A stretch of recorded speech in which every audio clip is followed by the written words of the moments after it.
मेरा बहनोई चाहता था कि मैं उसके बच्चे को अपना दूध पिलाऊं, क्योंकि डब्बे वाले दूध से उसका पेट खराब हो गया था और मेरी बहन बहुत बीमार थी। मेरे शोहर ने बहनोई को इनकार कर दिया, मगर बहनोई बोला, मैं तुम्हें नया मकान लेकर दूंगा। हमारा कच्चा मकान था। इस बार मेरा शोहर मान गया। मैं दूध पिलाने जाती तो बहनोई सामने खड़ा हो जाता। मुझे बहुत शर्म आती। एक रोज दूध पिलाते हुए मेरा दिल फट गया। जब मेरा नाम अनिला है और मेरे शोहर का नाम शर्जील है, उस वक्त हम दोनों मियाँ बीवी एक दूसरे की शक्ल देखने लगे थे, क्योंकि मेरे बहनोई ने हमारे सामने बात ही कुछ ऐसी कर दी थी। मेरा शोहर कहने लगा, मैं माजरत चाहता हूँ, मेरी बीवी अनिला ये काम नहीं कर सकती, वो खुद भी तो कमजोर है। मेरा बहनोई मेरी तरफ देखने लगा तो मैं शर्म से नजर ही नहीं उठा पा रही थी। असल में बात ही कुछ ऐसी थी। बहनोई मेरे सामने हाथ जोड़ने लगा। वो कहने लगा कि देखो, मैं बहुत मजबूर हूँ, मेरा बच्चा बहुत बीमार है, वो मरते मरते बचा है और डॉक्टर ने साफ साफ कह दिया है कि उसे अपनी माँ या उसके खानदान की किसी औरत से ग़िज़ा की जरूरत है। अनिला, तुम तो जानती हो कि तुम्हारी बहन का ऑपरेशन हुआ है। वो अभी इस हाल में नहीं है। वो बहुत ज्यादा बीमार रहती है। वो हमारे बच्चे को ग़िज़ा देने से कासिर है। खुदा के लिए मेरी बात मान लो। मैं तुम्हारा हक नहीं रखूंगा, बल्कि मैं तुम्हें इस काम के बहुत अच्छे पैसे दूंगा। मैं जानता हूँ कि तुम्हारे शोहर शर्जील का काम नहीं है। अगर तुम मेरी बात मान लो तो मैं तुम लोगों का पूरा पूरा साथ देने को तैयार हूँ। कहो तो अभी इसी वक्त शर्जील को एक माकूल रकम दे देता हूँ, जिससे ये अपना कारोबार शुरू कर लेगा, क्योंकि मेरे नजदीक मेरा बेटा मेरा सब कुछ है। मैं उसके लिए सब कुछ कर सकता हूँ। मेरा बहनोई मेरे शोहर की तरफ देख रहा था, मगर मेरे शोहर ने एक बार फिर उसे इनकार कर दिया था। अब मेरा बहनोई अपने दोनों हाथ जोड़े फूट फूट कर रोने लगा था। वो मेरी मिन्नत समाजत कर रहा था। अपने भांजे की हालत तो मैं भी देख कर आई थी। वो बहुत कमजोर हो चुका था। दोनों हाथों पर ड्रिपें लगी हुई थी। मेरी बहन भी उसके पास परेशान बैठी थी। लेकिन मुझे हैरत ये हुई कि मेरे बहनोई ने हमसे ये बात क्यों की थी। मेरी बहन की हालत ठीक नहीं थी, मगर वो बात तो कर सकती थी। ये बात तो मुझसे मेरी बहन को कहनी चाहिए थी। अगर वो कहती तो शायद मेरा शोहर इनकार ना करता।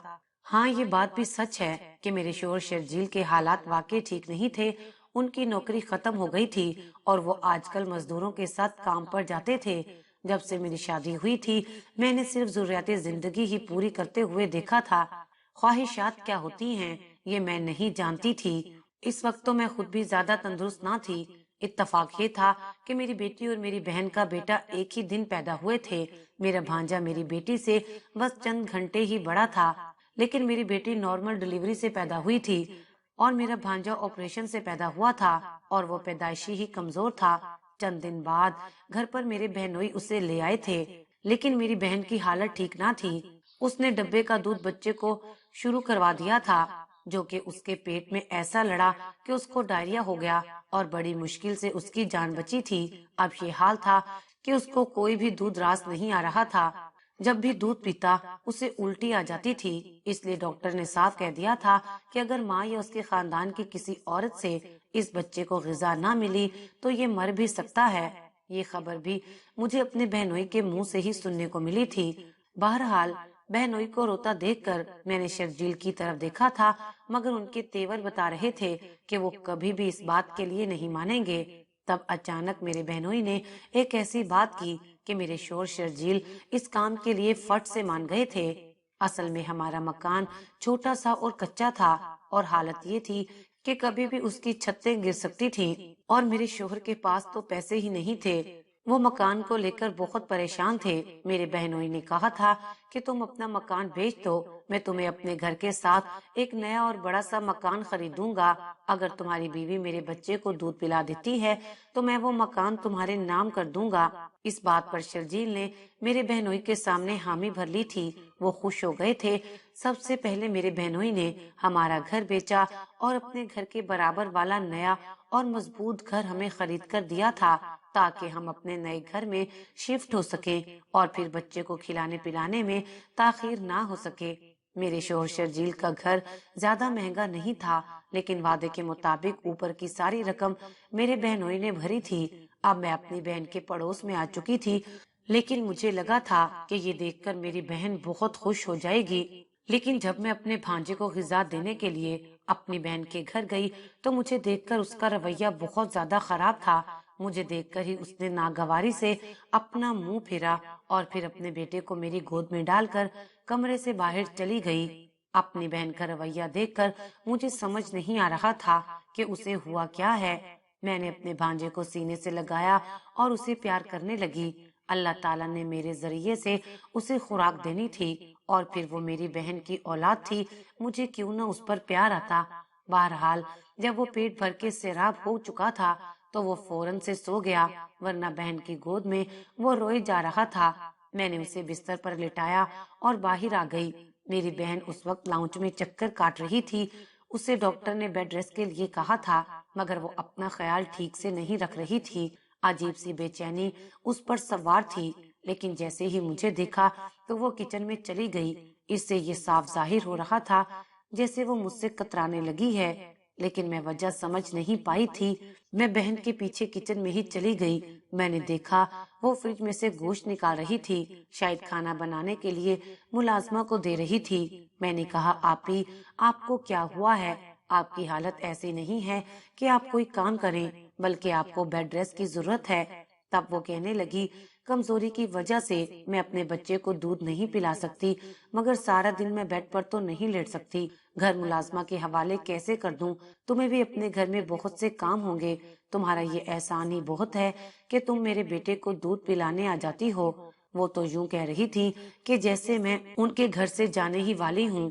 उनका रूखा रवैया देखकर मैंने उन्हें सिर्फ इतना ही कहा कि वो मेरा भांजा है, मेरे लिए बिल्कुल वैसा ही है जैसा कि मेरी बेटी निम्रा है। लेकिन जब आपा ने मुझे किसी बात का कोई जवाब नहीं दिया और मुझसे कोई बात नहीं की, बस अपने कामों में मसरूफ रही, तो मैं उठकर वापस आ गई। उस वक्त मेरी बेटी शर्जील की गोद में थी और रो रही थी। उसे भी भूख लगी थी। शर्जील गुस्से से मुझे देखने लगे, कहने लगे कि सबसे पहले अपनी औलाद को खिला पिलाकर जाया करो, ये ना हो कि तुम भांजे के चक्कर में मेरी बेटी पर तवज्जो कम कर दो। मैंने कहा, शर्जील, क्या हो गया है आपको? मैं आपकी इजाजत के बगैर तो वहाँ नहीं गई थी। और फिर आप जानते हैं मेरे बहनोई जुहेब ने हम पर कितना बड़ा एहसान किया है। एक छोटे से इलाके का हमारा पुराना घर बेचकर हमें अच्छे इलाके में बड़ा सा घर लेकर दिया है। अपने बच्चे की खातिर हम लोगों पर लाखों रुपए खर्च कर दिए हैं। हमें तो उनका एहसान मंद रहना चाहिए। मुझे तो लगा था कि मेरी बात सुनकर शर्जील का रवैया सही हो जाएगा, क्योंकि उन्होंने खुद ही जुहेब भाई से ये बात तय की थी। लेकिन वो कहने लगे, हाँ, अब तुम रोज मुझ पर यही एहसान जताया करना कि तुम्हारा बहनोई हम पर क्या क्या एहसान कर चुका है। हालांकि इस मकान के अलावा मेरे बहनोई ने 2 लाख की रकम भी मेरे शोहर को दी थी, ताकि मेरा शोहर कोई छोटा सा कारोबार शुरू कर सके। शर्जील कहने लगा, उसने हम पर कोई एहसान नहीं किया। तुम्हारी बहन के घर औलाद हुई है और जानती हो ना कि डॉक्टर ने क्या कहा था कि वो दोबारा माँ नहीं बन सकती। तुम्हारा बहनोई जो कुछ भी कर रहा है अपने बेटे के लिए कर रहा है, इसलिए मेरी बात कान खोल कर सुन लो। उसका कोई भी एहसान हमारे सर पर नहीं है। हाँ, ये है कि तुम उसके बेटे पर एहसान कर रही हो। अपने शोहर की सोच पर मुझे हैरत हुई थी। मैंने कोई भी जवाब नहीं दिया, लेकिन मैंने ये बात भी महसूस की थी कि जब भी मैं अपने भांजे के पास जाती मेरी बहन का मूड बहुत खराब हो जाता। अलबत्ता मेरे बहनोई मेरा बहुत ख्याल रखते थे। रात को जब काम से अपने घर आते तो सबसे पहले मेरे दरवाजे पर दस्तक देते। दरवाजा शर्जील खोलते थे। वो शर्जील को फलों के शॉपर थमाते थे कि अनीला से कहना कि ये सारे फल आज ही खा ले, उसकी सेहत अच्छी होगी तो बच्चे भी सेहतमंद रहेंगे। वो अक्सर बकरे का गोश्त भी देकर जाते थे। ये सब देखकर शर्जील का गुस्से से बुरा हाल होने लगता था। वो फलों के शॉपर मेरे सामने इस तरह से फेंकते थे जैसे इसमें न जाने क्या हो, और गुस्से में कहते, ये तुम ही खाना, क्योंकि तुम्हारा बहनोई खास तुम्हारा नाम लेकर ये चीजें देकर गया है। मैंने कहा, शर्जील, आपको क्या हो गया है? जुहेब भाई ने वैसे ही कह दिया होगा, आप तो बात ही पकड़ लेते हैं। मैं अपनी बेटी को गोद में पकड़े बहला रही थी, क्योंकि वो रोए जा रही थी। उसे 2 दिन से बुखार था और वो किसी के पास भी चुप नहीं हो रही थी। अचानक उसी वक्त मुझे अपनी बहन का फोन आ गया। वो कहने लगी कि मेरा बेटा अयान जाग गया है, उसे भूख लगी है। हालांकि मैं अपनी बेटी निम्रा को दूध पिला चुकी थी, لیکن وہ پھر بھی روئے جا رہی تھی۔ میں نے شرجیل سے کہا کہ بس آدھا گھنٹہ آپ اسے سنبھال لیں تو میں ایان کو جا کر دودھ پلا کر آتی ہوں۔ میرا شوہر کہنے لگا، اپنی بہن کو فون کر کے کہہ دو اب تم کل ہی آؤ گی، اسے کہو کہ مجھے اپنی بیٹی کو بھی سنبھالنا ہے، میں دن میں ہی صرف 3 ٹائم آؤں گی۔ میں نے شرجیل سے کہا، کیا ہو گیا ہے آپ کو؟ بچے کو کسی بھی وقت بھوک لگ سکتی ہے، اس کا کوئی ٹائم ٹیبل نہیں ہوتا۔ اگر آپ کو ان سب باتوں پر اعتراض تھا تو آپ پہلے دن ہی انکار کر دیتے، اس وقت مکان کی لالچ میں کیوں مان گئے تھے؟ شرجیل نے غصے میں نمرا کو مجھ سے یوں پکڑا جیسے چھینا ہو، کہنے لگے، اچھا ٹھیک ہے، مجھے تم زیادہ باتیں مت سناؤ، جاؤ تم جا کر ان لوگوں کی غلامی کرو، یہ میری بیٹی ہے، میں اسے خود سنبھالوں گا۔ میں سمجھ نہیں پا رہی تھی کہ شرجیل کو کیا ہوا ہے، وہ کیوں مجھ سے اس طرح کا رویہ اختیار کر رہے ہیں۔ بہرحال اس وقت مجھے اپنے شوہر سے زیادہ اپنے بھانجے کی فکر تھی، کیونکہ اس کے رونے کی آوازیں یہاں تک آ رہی تھی۔ بڑی مشکل سے اس کی صحت کچھ بہتر ہونے لگی تھی۔ میں فوراً سے اپنی بہن کے گھر چلی گئی تو میری بہن اسے بہلانے کی کوششیں کر رہی تھی۔ مجھے دیکھ کر اس نے ایان کو میری گود میں ڈالا اور خود وہ کمرے سے جانے لگی۔ میں نے کہا، آپا آپ کو ہوا کیا ہے؟ آپ کیوں میرے ساتھ اس طرح سے روکھا سا رویہ رکھتی ہیں؟ کہنے لگی، تم بس جو احسان ہم پر کر رہی ہو بس وہی کیا کرو۔ میرا شوہر تمہیں صرف ایک دودھ پلانے کے جتنے لاکھوں روپے دے رہا ہے، میں سب جانتی ہوں۔ تم دونوں ہاتھوں سے میرے شوہر کو لوٹ رہی ہو۔ یہ سننا تھا کہ میرا دماغ چکرا کر رہ گیا۔ میں نے کہا، یہ آپ کیا کہہ رہی ہیں؟ میں نے زہیب بھائی سے کچھ نہیں مانگا تھا، انہوں نے خود ہی اپنی مرضی سے ہمیں یہاں پر نیا گھر لے کر دیا ہے۔ میری بہن کہنے لگی، اب تمہارے شوہر کو جو پیسے دیے ہیں میں سب کچھ جانتی ہوں، جتنی مہربانی وہ تم پر کر رہا ہے بیوی کی حیثیت سے مجھ پر تو نہیں کرتا۔ اپنی بہن کی بات سن کر میں حیران ہو گئی، وہ کیسی بات کر رہی تھی؟ میں نے کہا، آپ کیا کہہ رہی ہیں؟ تب وہ کہنے لگی، میں آج تک وہ دن بھولی نہیں ہوں جب زہیب نے مجھے چھوڑ کر تمہارے لیے رشتہ بھیجا تھا، اور کتنا اصرار کیا تھا۔ وہ تو جب اماں نے صاف کہہ دیا کہ جب تک میری بڑی بیٹی کی شادی نہیں ہوگی وہ تمہاری شادی نہیں کریں گی، اور جو رشتہ بڑی کے لیے آیا ہے تو وہ بڑی بیٹی کو چھوڑ کر ہم چھوٹی سے شادی نہیں کریں گے، تب جا کر زہیب نے میرے لیے رضامندی دی تھی۔ یہ بات سن کر تو میں اپنی آپا کی شکل ہی دیکھتی رہ گئی۔ وہ پچھلے 6 سالہ پرانی بات کو یوں سوچ رہی تھی، نہ تو میں نے کبھی زہیب بھائی کو اس نظر سے دیکھا تھا، شادی کے بعد کبھی انہوں نے مجھ سے ایسی کوئی گفتگو نہیں کی تھی، اور میری بہن سوچ رہی تھی زہیب نے مجھ سے ملنے کے لیے یہ سب ڈرامہ کیا ہے، لیکن یہ سچ تھا کہ شادی ہونے کے بعد انہوں نے اپنے رشتے کو پوری ایمانداری سے نبھایا تھا۔ میری شادی تو 2 سال پہلے شرجیل سے ہوئی تھی۔ جب زہیب بھائی نے رشتہ مانگا تھا میں تھی بھی چھوٹی، 11ویں جماعت میں پڑھتی تھی۔ بس اس وقتی طور پر ہو جانے والی بات کو میری آپا نے کسی دوسرے ہی انداز میں لیا تھا۔ آپ ایسا کیوں سوچ رہی ہیں؟ ایسا کچھ نہیں ہے، لیکن ان کے دماغ میں بیٹھے شک کا کیڑا میں کبھی بھی نہیں نکال سکتی تھی۔ میں تو شرجیل کے رویے سے بھی پریشان تھی۔ اب تو میں سوچ میں پڑ گئی تھی کہ کیا کروں اور کیا نہ کروں، کیونکہ جیسے میری بہن سوچ رہی تھی ایسا ہی کچھ رویہ شرجیل کا بھی نظر آ رہا تھا۔